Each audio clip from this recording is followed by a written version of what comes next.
আসসালামু আলাইকুম। আমি সৌরভ আপনাদের সামনে কিছু কথা নিয়ে এসেছি। কথাগুলো খুব ইম্পর্টেন্ট, গুরুত্ব দিয়ে শুনবেন। তো আমি বলতে চাই, আমরা কি কখনো কোনোদিন ব্রাশ করতে ভুলে যাই?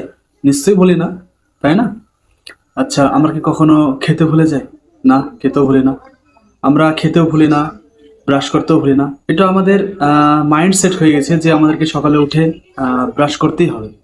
এবং মাইন্ডসেট এটাও হয়ে গেছে যে আমাদেরকে সকালে, দুপুরে, রাত্রে ঘুমানোর আগে খেয়ে তারপরে ঘুমাতে হবে, তাই তো? তো আমরা এক্সারসাইজ করাটা কিভাবে ভুলে যাই? যেখানে আমাদের অবশ্যই উচিত আমাদের হেলথ, সুস্থতা নিয়ে আহ, ঠিক থাকা এবং সুস্থতা নিয়ে পরিবর্তন নিজের মধ্যে রাখা। আচ্ছা, আমরা এটা ভুলে যাই। আরেকটা জিনিস, সেটা হচ্ছে যে হঠাৎ করে যদি আপনি বা আমি যদি কোনোদিন একবার আইসিইউতে ভর্তি হয়ে যাই, তাহলে কি মনে হবে তখন? যে "এ আল্লাহ, তো আপনি আমাদেরকে একবার সুস্থতা করে দিন, এরপর থেকে আমাদের শরীরকে ঠিক রাখবো, সুস্থ রাখবো, এক্সারসাইজ করব", তাই তো?